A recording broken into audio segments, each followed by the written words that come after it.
Okay, eto daw po, Mayor Vico Soto, galit na galit at hinahamon ang mga may ayaw sa kanya. Yeah.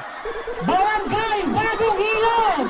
Sino ang mayor nyo? Ang mahusay na mayor, Mayor Vico Soto! Magandang hapon, Bagong Ilog, kamusta po kayo? Yung mga nasa likod, mga nakatayo dyan, okay lang po ba kayo? Buhay na buhay po ba tayo? Mga nasa upper box, kamusta po kayo dyan? Grabe, mga nakaupo po, may energy pa po ba tayo? Yung mga nandito sa gilid, puno na po ang garahe natin kanina, tatlo lang kayo nakatayo dyan Yung mga nasa likod, Ito lang mayor na matipid talaga, wala po akong masabi Walang artista. Pinagsama-sama niya sa mukha niya lahat. Ang makakita, Vico Soto. Biro nyo walang artista. Ginawa niyang artista, sarili niya. Tipid na tipid Ginawa niyang entertainer, sarili niya. Napakatipid na itong mayor na to. likod ng tarp, okay pa ba tayo? Paulan po ba?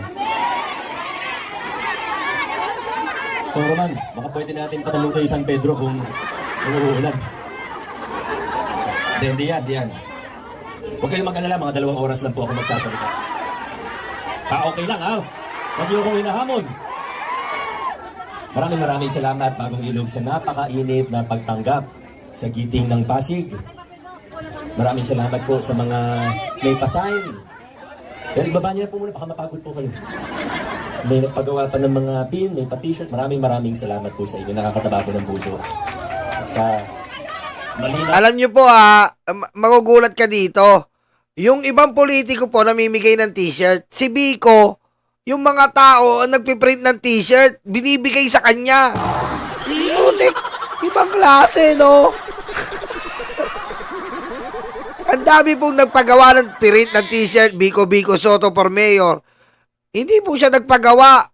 Siya po ang binibigyan ng t-shirt. Sabi niya, salamat sa nagbibigay ng t-shirt. Hindi siya gumagastos Grabe, no? Malinaw ang sigaw ng Bagong Ilog. Vote straight giting ng Pasig po tayo. Ang layo na ng narating natin bilang isang Luzon.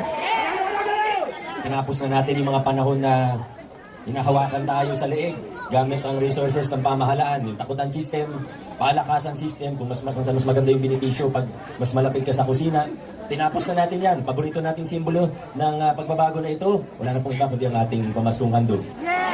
Pero gaya ng sa pamaskong handog, ginawa rin po natin ito sa iba pang larangan. Gaya po ng sa healthcare services po natin.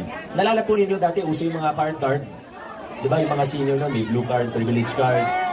Hanggang ngayon, may nagpapauso Pero dati, di ba, may blue card. Ganyan. Pag may blue card ka, una, pag Pasko, may matatanggap ka na pamaskong handog na 3,000 pesos. Pangalawa, pag pumunta ka sa ospital natin, pwede kang malibre ng serbisyo. Noong 2019, Totoo yan. Ma'am Linta Mori, totoo yan Totoo, yan yung nireact natin noon. Wala pong mayor ng unang umaksyon, Vico Soto. Kaya po, nung inaksyonan ni Vico Soto to, nag-domino effect po sa Pilipinas. Nung pinasara niya, may permit ka o wala, pinasara ni Vico Soto ang pogo. Vico yun. Ganong kalupit to. Nagdahilan pa nga yung di ba? Yung oh sir, hindi pa tapos yung permit namin. Simula ngayon, tapos na. Di ba? Umangal pa yung may-ari ng pogo. Sir, hindi pa tapos yung permit namin. Ganun ba? Di ngayon, tapos na. Tapos ka na!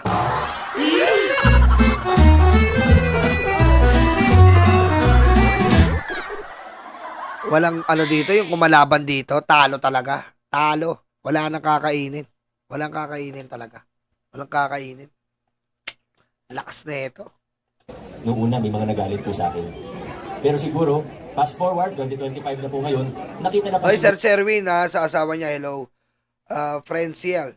siguro natin kung bakit tinanggal yung mga card o membership na yan noong 2019. Dahil ayaw natin na may isang grupo, pag nalakad nila yung papeles nila o may kakilala sila, o kung paano man nila nakuha yung card o membership na yon, na sila yung mas nakakakuha ng mas magandang benepisyo mula sa munisipyo.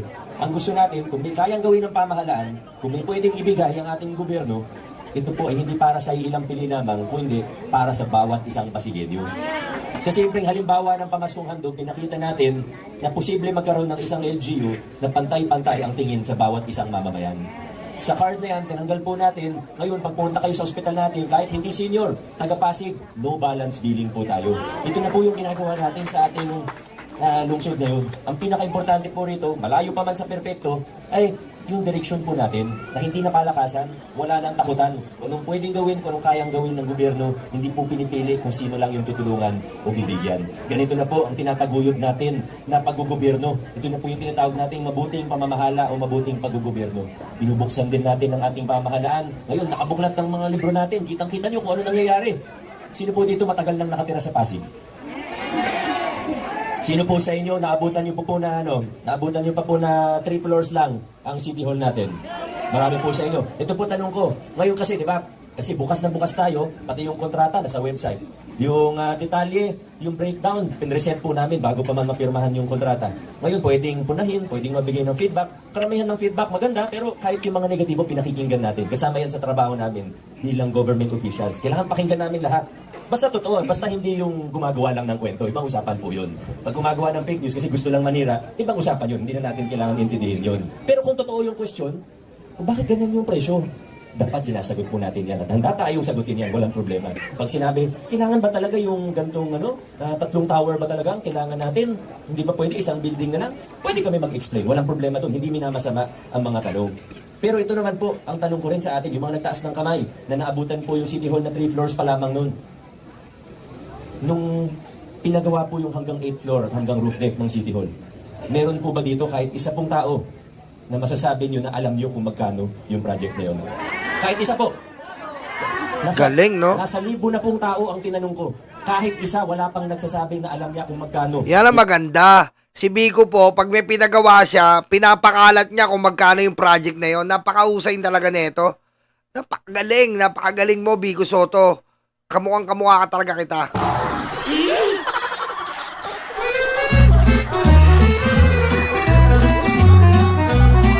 Kamukhang-kamukha talaga kita. Kamukhang-kamukha kita.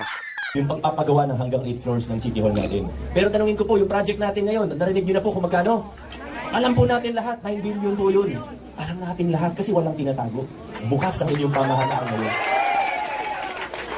Pero nabanggit ko na lang, hindi ko naman ito masyadong nababanggit pag mga focus. Pero alam nyo, minsan pag may time po tayo, papakita ko po sa inyo kung gaano po kabulok ang Pasig City Hall. Grabe po. Try ko mamaya, tignan lang natin kung aabot. Simulan ko na lang din. Alam nyo, ako po naniniwala na ito talagang project na ito. Ako personally excited po ako dito at sana kayo rin po. Kasi ito po yung iiwan natin hanggang sa mga susunod na good for 100 years yung gagawin po natin dyan. Hindi lang po yan City Hall. Kasi syempre pag tamad mag-aral o tamad panoorin yung presentation, sasabihin ay City Hall 9 billion. Kasama dyan yung kalsada, yung plaza na napakalaki, yung site development, yung IT infrastructure, 3 tower ng City Hall. Kasama rin po dyan, medical facility, mga laboratorio po natin. Ayun nga po City Hall siya na all-in-one. May park, may hospital, may pamilihang bayan, kumpleto. May sports complex, kumpleto. Gling mo, Biko Soto, kamukha kita. Ng LGU, kasama po dyan. Meron pong Senior Citizen Center. Senior citizen! Ayan na naman! Lagi na lang kayo bida. Nakakaingit kayo, mga senior. Lagi na... Alam niyo, mga senior, naiingit na yung mga tao sa inyo.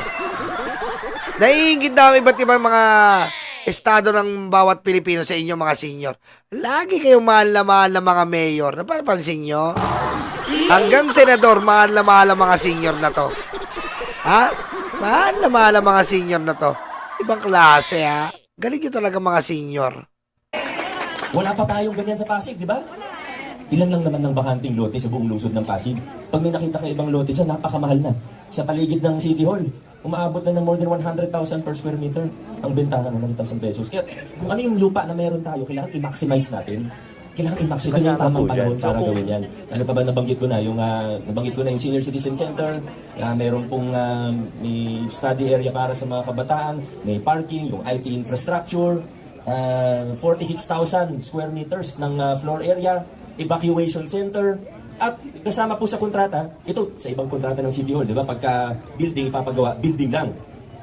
Tinatago yung ano eh, di ba? China-chop-chop yung presyo. Mga Oy, curious observant, send mo lang yan sa page, sa Nyolo page. Random at Nyolo. Okay? natin project. May library pa. May library. May library. Alam ko meron ding ano eh, hearsay bar. Wow!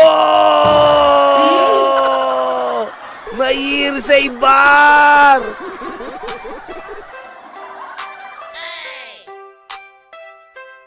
Nagalit si Pulo sa babae tulog. Nagwala o siya'y nagwala. Yung stupid.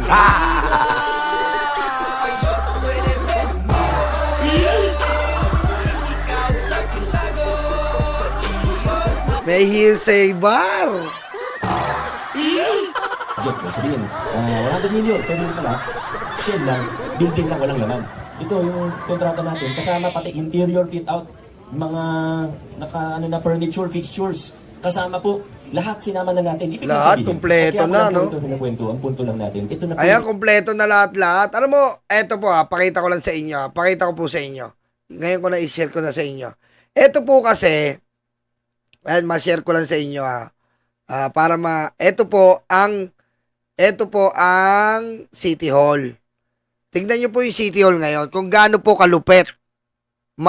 Konting lindol po babagsak.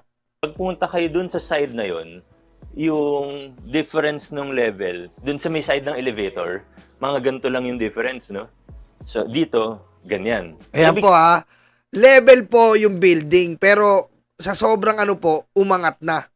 Ganun po, kaya kailangan ipaayos na. Grabe po. Mga konting lindol na lang, bagsak ang buong City Hall. Sabihin, yung building na isa pa ganun, nakatilt. So, yung pinaka nakakatakot na report, bago ako maging mayor, early 2019 o baka 2018, biglang nag-jolt yung 8th floor. Napaganon talaga sila. Kumbaga, bumigay po yung 8th floor. Kumbaga, nag-uga. Dahil may sumabog. At mayroon, narinig siya na sumabog. So, narinig niya na sumabog, napaganon sila lahat. Hindi namin alam, sir, yung kung saan galing. Tignan nyo naman, Tignan nyo yung naman City Hall nila, Bulok-bulok na, Grabe, Kumbaga, biro mo, galing po yan sa political dynasty, Hindi po naayos yung City Hall. Grabe. Parang sumabog. Opo, sir. Hindi namin alam kung sa baba o sa taas. Nisip lang namin paano tayo Parang tatakbo may sa kami. bumangga po kasi na parang napagsalpo Parang, na kami. parang may bumagsak, sir, na ubod ng lakas. Mm-hmm. Hindi namin alam kung galing sa taas. Kira mo, ganun po kalala yung City Hall na to. Kaya, kailangan po talaga ayusin. Ito pa, tingnan nyo. Ang City Hall. Ito po, nasa basement parking tayo. Silipin natin yung sa may area ng genset. Makikita natin yung ibang malalaking Ruski. truck. Ito yung mga BMB hindi Rose. nakikita usually ng tao. Ayan, kita mo, crack-crack na po, crack-crack na yung City Hall, Eusebio yata, Eusebio. Siyempre, bawal naman pumasok dito. Ito yung example, yung poste. Medyo hindi naman normal yan. Tapos ito nga, hindi na siya yung level niya medyo Ayan, yung level na nakababa na yung iba, tilt na pababa. Ito yung kita natin, madali natin matingnan. Pero yung mga nasa loob, siyempre hindi naman natin nakikita. Yan, yan talaga yung motivasyon namin dito ngayon. Kaya po yung nagsasabi na pineperahan ni Biko, naku po, nagkakamali kayo. Tignan nyo naman yung City Hall. Ilang konting ugada ng bagsak po yan. Alam mo, magaling si Biko. Inaagapan niya na ang malaking sakunang mangyayari if ever na lumindol. Kasi hindi na po kakayanin yan. Hindi na po level, hindi na pantay. Yung which is normal na para sa isang building. Hindi na po siya normal pa na para gawing City Hall. Mako-compromise lang po dyan ang mga tauhan, ang mga empleyado na lalong magiging balakid sisi yun kay Biko Soto. Ibig sabihin, ikaw mayor, di mo inaksyonan. Ngayon, ayan, tignan nyo po, 9 billion, kumpleto na. Importanteng dahilan kung bakit, hindi lang kung bakit gagawin tong bagong City Hall, kundi kung bakit ganito yung disenyo niya. Una, gusto natin magkaroon ng City Hall na safe, na well-planned, na maganda. Isang beses nga lang natin gagawin to. Pangalawa, Grabe, nung galing nito, no? Galing nito. Ito na ang magiging pamantayan ngayon, eh. gusto natin i-maximize yung economic potential ng complex or compound na ito. 8 hectares po ang City Putik, 8 hectares, no? 8 hectares? Oh. Ilang hectares ba yung ano? Teka lang ha. Mall of Asia. Hectares. Malaki pala yung Mall of Asia. Kumbaga, ano to? City of Dreams. Yan lang ha. Natin.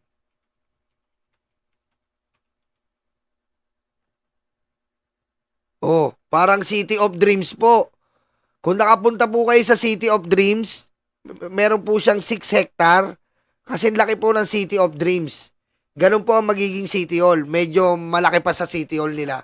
Kumbaga, mula sa City of Dreams po, kasi ang City of Dreams, makikita yan, tapat ng Ayala Mall. Bali, ganun po kalaki. Ganun kalaki. Ang laki, no? Grabe. Sabi ni Jay Martin, Sir Nyolo, na-confine ako dyan. 24 days due to COVID. Wala akong binayaran. Swerte ka. Swerte ka. Kasi nga, Vico Soto yan. Kamukha ko yan.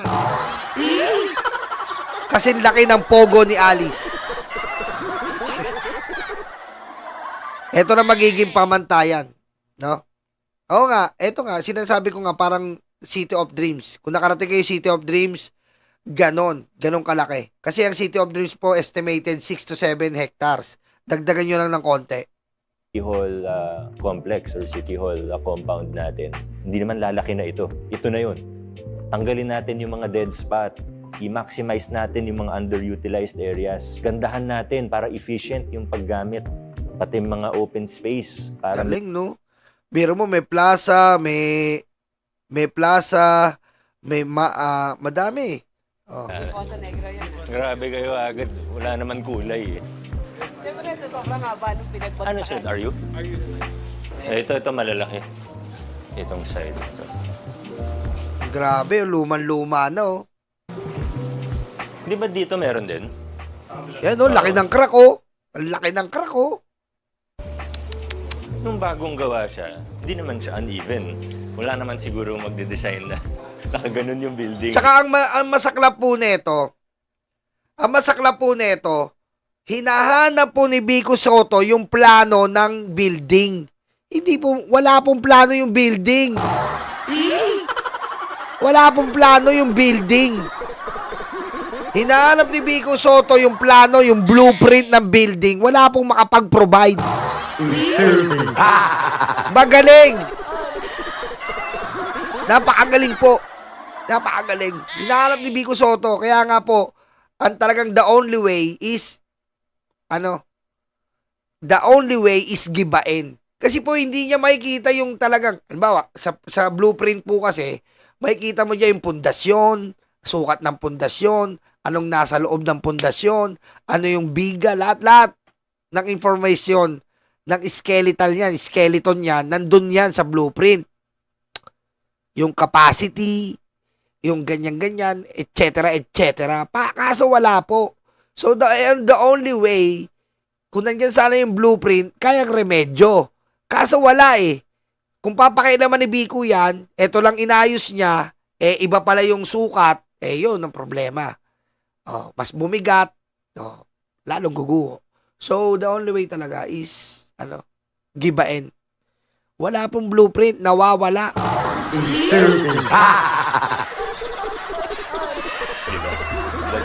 Through the years, again, dahil sa mga structural infirmity siguro, baka dahil na rin sa liquefaction, hindi ganun kaayos. Dati po kasi previous administration, nagkaroon na po ng project dito ng jet routing. Mm. So, since hindi naman po siya nag-workout, so wala pong study sa underground. Mm. Ito na po yung pinaka... Grabe, no? Grabe, tignan mo naman yung tsura, oh. Grabe, City Hall ba yan? Oh? Oh? Grabe, ang bantot po, no? Pasig yan, ha? Ang bantot. Kailangan palitan yan. Hindi bagay sa kagwapuhan ni Biko yan. Ba kayo kinakabahan dyan? Sanay na, hindi nyo na iniisip. Sabagay, bilis naman makalabas, ano? Ito yung quadrangle. May project na nahinto kasi hindi ko alam yung detalye. Kita mo, hindi niya alam mo. Lahat po ng dokumentong magiging reference, inalis. Yung mga project na may reference, inalis po. Ang galing. Kaya hirap si Biko eh. Yung mga reference po na kailangan na pagbasihan, inalis. Kita mo, hindi niya alam yung detalye. Kasi bumigay. Tapos nag-crack yung ibang biga. Good afternoon. Ito lang, maliit na bagay lang naman to, no? Pero proof lang na hindi ko siya. Ikaw na magsabi. Pinaka nakakainis talaga na parang ang laki-laki sana na tumatawag dito. Apo, yung pinaka-canopy po. Tapos sa pisto, wala man lang sa gitna yung wala sa gitna. Wala sa gitna ng Sentro po. Alak ng wetek, oo nga, no? Yung Pasig City Hall, wala man lang sa gitna. Tabingi! Ano ba yan? Eh, yung structure mismo. Oo nga, tabingi, oh. Pasig City Hall, tabingi, oh. Ano ba to? Uy! Patabingi! Eh, no? Lamang ang kanan. Ano ba yung gumawa na ito? Kuba!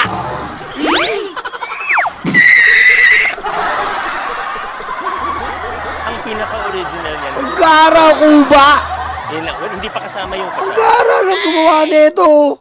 Oo nga, no? Eh, yung structure mismo. Ang pinaka-original niyan kasi Ayan, oh, putik, Kuba, oh. Ito yung P. Tingnan mo, hindi pantay, oh. Anak na weting talaga, oh. Payop!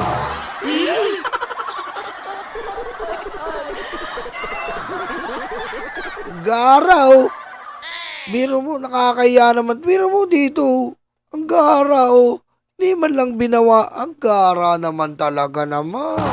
3 floors lang. Yun lang, hindi pa kasama yung facade. Yung time ni Mayor Caruncio, no? 3 floors lang. Tapos yun nga, pinatungan, dinugtungan. Tapos yung kabilang building nga. Tapos yung kabilang building, pinatungan din. Tapos nagka-problema nga, yung seismic up, hindi ko alam. Yun talaga problema. Pinatungan ng pinatungan, bibigay talaga yung ilalim. Ayan talaga problema niya. Bumibigat eh. Di ba? Yung structure po, yung mga pundasyon, mga biga, may estimated capacity lang yan o weight. Eh kung papatungan mo yan, magdadagdag ka ng pundasyon. Magaling. Pinagdugtong eh, no? Wala po siya earthquake. Kulang yung gap. Papanggaan lang. Dun sa findings nung engineering consultant, sabi nga, this level of intensity, itong intensity na earthquake, magbabanggaan na yung building. So may mga ganun silang Pag nag-earthquake dyan, ubus yan, pulbos na yan. Wala na eh, wala nang pag-asa eh. findings. O yan. Eh, yung mga naninira dyan na, ayan, no, tignan nyo naman, hindi nyo pa mapagawa yan. Pag hindi nyo pinagawa yan, lalong malaking casualties dyan. One, hindi ito building lang. Kasi kung building lang yun, kahit sabihin mong malaki, 40,000 square meters of floor area yung papatayo natin. Medyo Sabi ni Pepe, yung building official mismo lumabag sa building code. Daisy Cruz. malaki talaga siya. Tapos hindi pa kasama din yung mga open spaces. So actually, yung i-develop natin, more or less, in terms of area, it's around 60,000 plus square meters kasama yung mga open space, evacuation areas, parking, office area, roof deck, garden. So medyo malaki talaga siya. Grabe, ayan ha. Ayan po ha. Ayan po ang aabangan natin sa Pasig. Ayan po ha. Yan po ang aabangan natin sa Pasig. Nakita nyo naman po kung bakit kontrobersyal na dapat na pinipilit ng ating pinakapoging kamukha ko na mayor, si Biko Soto, napalitan ang building dyan sa Pasig. Kasi nga po, nakita nyo naman po, Grabe, nakakasulasok na po ang nakakasulasok na po talaga ang sitwasyon. Kaya po tayo abangan natin ang bibigay sa atin ng ating paboritong Vico Sotto na medyo kahawig na kahawig ko talaga to.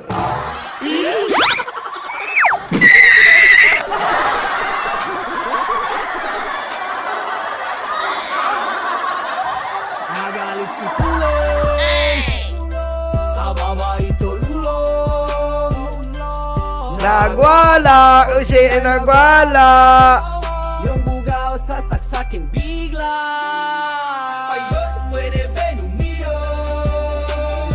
Ikaw Kami ang bumbero ng Pilipinas, mga bayaning tagapagligtas. Ang paglilingkod sa amin ay likas. Ang bumbero ng Pilipinas, kami ang bumbero ng Pilipinas, mga bayaning tagapagligtas. Ang paglilingkod sa amin ay likas. Ang bumbero ng Pilipinas, ang bumbero ng Pilipinas, ang bumbero ng Pilipinas, ang bumbero ng Pilipinas, ang bumbero ng Pilipinas.